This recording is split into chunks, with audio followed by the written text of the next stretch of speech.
حديث كان لب التمنات عن أبي ذر رضي الله تعالى عنه قال وحيري قال رسول الله صلى الله عليه وسلم رسولك إلهي وحو لحي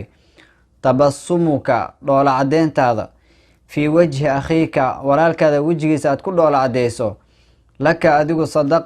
صدقة يكون تحي وأمرك إيو أمركاغا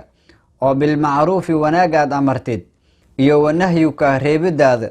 عن المنكر كآت ريبتد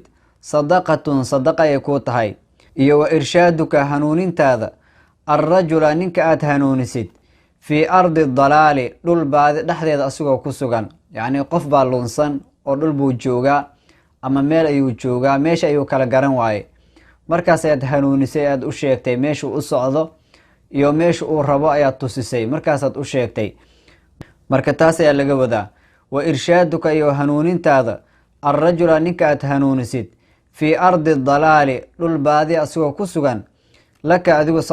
sadaqa ay ku tahay wa basaruka iyo aragtidaada lirrajuli ninka aad u aragtid الرديء البصري قف كاسو أرجيس الليتا يعني قف أرجيس السيفي عن وحبان وأركين لك أذيك صدقة يكون هاي وإماطتك يو كالليحين تاذا الحجر دقح أتكليح سيد يو الشوكة يو قضح ذا يو العظم يو اللفتة عن الطريق وضد أتكليح سيد لك أذيك صدقة يكون هاي وإفراغك يو شويد هذا من دلوك وذان تاذا أتكشوي سيد oo aad u shubeysid fi dalwi akhiika walaalkaada wadaantiisa laka adigu sadaqa ay ku tahay marka nabiga kaleeyhi salaatu wasalaam xadiiskan wuxuu leeyahay dhoola cadeyntaada oo walaalkaada wajigiisa aad ku dhoola cadeysid sadaqa ay ku tahay walaalkaada markaad la kulantid markaad salaamaysid ama markuu ku soo booqdo ama markaad booqatid u dhoola cadeyntu wax weyn ma ahan laakiin adigu waxay ku tahay sadaqa ثواب يو أجريات كهليسا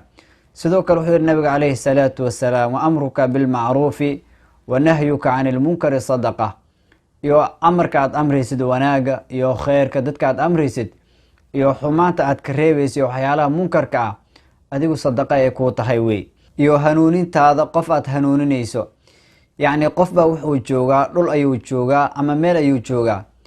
ميش أيو كلا قران واي أما ميش إنو كعصب يحي ama hadii kale waxa laga yaabaa inuu ku wareeray laakiin markaad u toosisid aad u sheegtid aad tiraado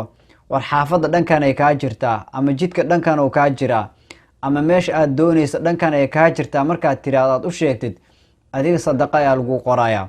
qofka markaad toosisid aad hanuunisid meesha uu rabo aad u sheegtid sadaqa ayaa lagu qorayaa